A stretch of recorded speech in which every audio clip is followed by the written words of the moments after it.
It was a quiet Thursday evening in Millhaven, the kind of town where everyone knew each other or at least thought they did. The local diner had just closed, and most of the town's residents were settling in for the night. But for Police Officer Luke Bennett, the evening was just beginning. Luke was finishing his shift when a call came through the radio. Suspicious activity reported at the old Hathaway farm, the dispatcher said. The farm had been abandoned for years, a decaying structure on the outskirts of town that teenagers often used for late-night dares. When Luke arrived, the scene was eerily quiet. He scanned the property with his flashlight, the beam cutting through the thick fog that clung to the ground.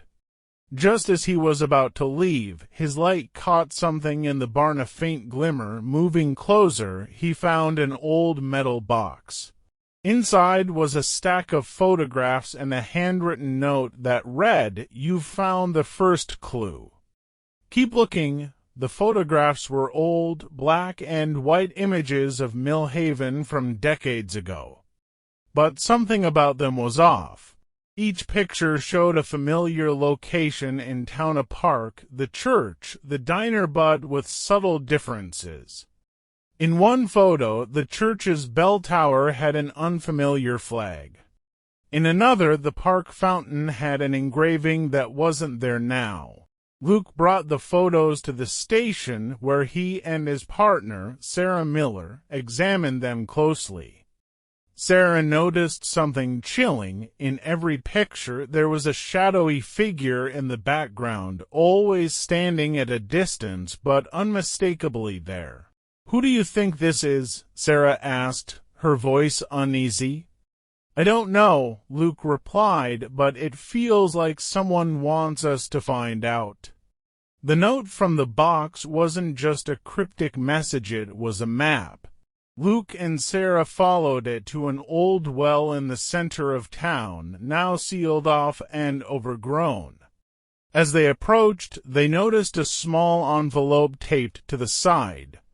Inside was another note: "Dig deeper, or the past will remain buried." Sarah's stomach tightened. What are we digging for, and who wants us to find it? Luke wasn't sure, but he knew one thing: someone had gone to great lengths to lead them here. He ordered the well to be excavated, and within hours, workers unearthed a small metal chest. Inside was a ledger filled with names and dates going back 50 years. The ledger was unlike anything Luke or Sarah had seen before. It listed hundreds of names, each accompanied by a date and a strange symbol: a circle, a star, or a cross. As they scanned the entries, they noticed something alarming. Many of the names belonged to people who had vanished from Millhaven over the years. "This isn't just a ledger," Sarah said, her voice shaking. "It's a record of disappearances." Luke felt a chill run down his spine. But why would someone leave this for us to find, and what do these symbols mean? The two officers knew they were uncovering something much larger than they'd anticipated. But as they delved deeper, they couldn't shake the feeling that they were being watched. As Luke and Sarah pored over the ledger, one name stood out: Evelyn Carter. Evelyn had been a beloved teacher in Millhaven before vanishing 20 years ago. Her case had gone cold, with no leads or suspects. Next to her name in the ledger was a date: August 15, 2004, and a star symbol. Luke decided to revisit Evelyn's old home, which had been abandoned since her disappearance. Inside, the house was frozen in time, as if Evelyn had simply walked out one day and never returned. Dust-covered furniture, faded photos, and untouched belongings filled the space. In her study, Sarah found a journal hidden under loose floorboards. The last entry read, "They're watching. I know too much. If anything happens to me, tell the truth." The cryptic message confirmed their suspicions. Evelyn hadn't simply disappeared, she'd been silenced, but by whom and why? The next morning, Luke found an envelope on his car windshield. Inside was a single photograph, one of the images from the metal box he'd found in the barn. But this time, the shadowy figure was closer, standing in the foreground with its face obscured. Scrawled on the back of the photo was a chilling message: "Stop digging, or you'll be next." Luke's blood ran cold. "Someone knows we're getting close," he said, showing the photo to Sarah. Sarah refused to back down. "If they're trying to scare us off, it means we're onto something big." The two decided to keep their investigation quiet, fearing someone within the town might be involved.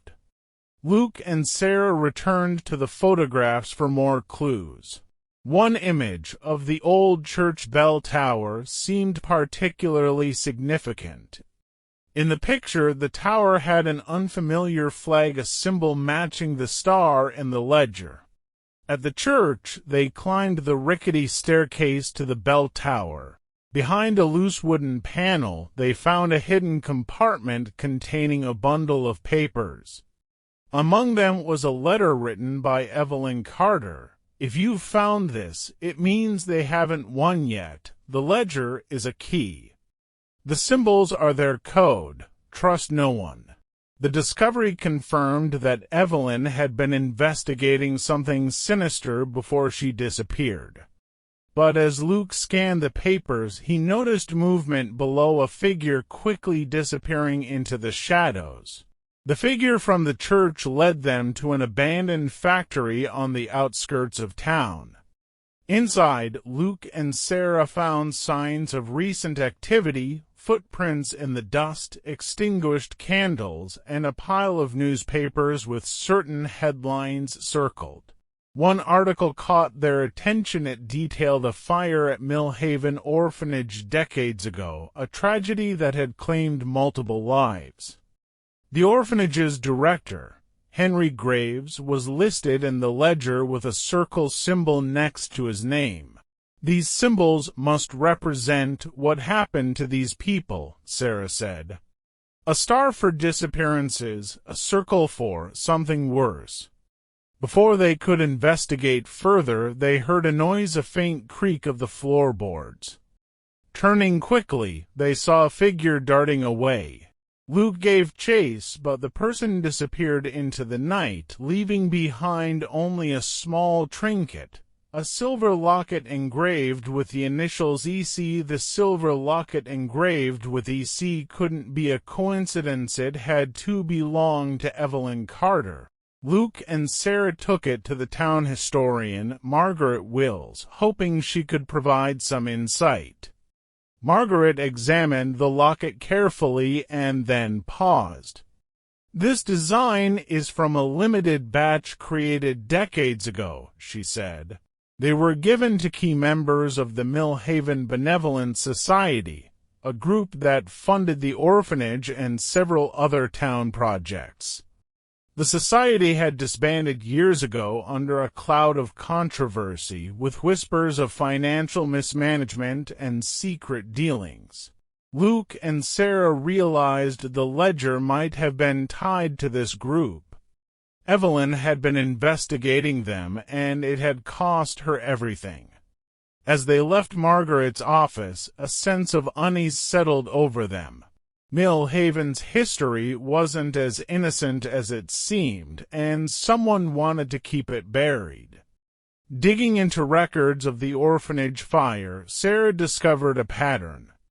Every child who had survived the fire had later disappeared, their names marked with stars in the ledger. It was as if someone was erasing them from existence. Luke tracked down one of the last known survivors, a man named Samuel Drake, who had moved out of town years ago. When they found him, he was living in a remote cabin, visibly shaken when he saw them. "You shouldn't have come," Samuel whispered, his eyes darting nervously. "They don't forget. Who are they? Luke pressed. Samuel hesitated but finally spoke. The society. They weren't just helping the town. They were controlling it, the fire. It wasn't an accident. It was meant to silence those who asked questions. Evelyn knew too much, so did the rest of us. Before they could ask more, Samuel stopped mid-sentence, his gaze fixed on the window. "They're here," he said. Luke and Sarah barely had time to react before the cabin's windows shattered. Smoke filled the room as masked figures surrounded the building. Samuel yelled, "Go! You can't fight them." Grabbing the ledger and the locket, Luke and Sarah fled into the woods. Behind them, the cabin was consumed by flames. They could hear shouts and footsteps chasing them, but the darkness of the forest provided cover. Eventually, they reached Luke's car and sped back to town. Samuel's cabin and any evidence he might have held was gone. But his words lingered in their minds. The society still exists. Back in Millhaven, Luke and Sarah decided to bring in someone they could trust, Dr. Elena Carter, Evelyn's niece and a forensic analyst who had just returned to town. Elena had always believed her aunt's disappearance was suspicious and was eager to help. Together, they examined the locket under ultraviolet light, revealing a hidden engraving. "The roots run deep. Look below." Sarah suggested it might be a clue to the society's headquarters. Cross-referencing old maps of Millhaven, they found something curious: a network of underground tunnels beneath the town, originally built as part of a mining operation. If the society wanted a secret place to operate, this would be it, Elena said. The three prepared for their descent, knowing they were walking into the heart of the mystery. But they had no idea what they would find waiting for them. Armed with flashlights and a map of the old mining tunnels, Luke, Sarah, and Elena descended into the darkness. The air was damp and heavy, and their footsteps echoed eerily as they made their way through the labyrinth of tunnels. After an hour of searching, they found a sealed iron door hidden behind a crumbling rock wall. It was marked with the same star symbol from the ledger. Elena worked quickly to pick the rusted lock, and the door creaked open, revealing a hidden chamber. Inside were rows of filing cabinets, shelves of old books, and a table covered with documents. At the center of the room was a large map of Millhaven, with certain locations circled in red: the orphanage, the church, the library, and several homes of the ledger's victims. "This is it," Sarah whispered. "This is where they planned everything." As they searched the room, Elena found a file labeled Project Renewal. It detailed a disturbing plan to consolidate power in Millhaven by eliminating those who opposed the society. Evelyn Carter's name appeared in bold letters, marked as a threat. Suddenly, a voice echoed through the tunnels, "I warned you to stop digging." The three spun around to see a man step out of the shadows, a gun in his hand. It was Mayor Richard Hargrove, a respected figure in Millhaven for decades. "The society built this town," Hargrove said, his voice calm but menacing. "Everything you see, every success we've had, it's because of us. And people like Evelyn tried to destroy it." "You burned down the orphanage," Luke said, anger boiling in his voice. "You silenced anyone who got in your way." Hargrove didn't deny it. "Some sacrifices are necessary for progress. You wouldn't understand." Before he could say more, Elena lunged at him, knocking the gun from his hand. A struggle ensued, and Sarah managed to pin him down while Luke secured the weapon. As they restrained Hargrove, more voices echoed in the tunnel. Members of the society, alerted by the commotion. The team grabbed as many documents as they could and fled, narrowly escaping through a hidden exit marked on the map. Back above ground, Luke, Sarah, and Elena turned the evidence over to federal authorities. The documents exposed decades of corruption, disappearances, and crimes orchestrated by the society. Hargrove and several other prominent town figures were arrested, their influence finally broken. The survivors of the orphanage fire, along with the families of other victims, were given the closure they had waited for. In the weeks that followed, Millhaven began to rebuild not just its structures, but its trust. Luke and Sarah stood by the town's residents, ensuring that justice was served. As for the ledger, it remained a haunting reminder of the darkness that had lurked beneath Millhaven's surface for so long. But it also symbolized hope, the courage of those who refused to stay silent, like Evelyn Carter. One evening, as Luke locked up the station, he found a small package on his desk. Inside was Evelyn's locket, along with a note: "The roots may run deep, but now they've been unearthed. Thank you for finishing what I started." Luke smiled, knowing Evelyn's legacy would live on. Millhaven was finally free.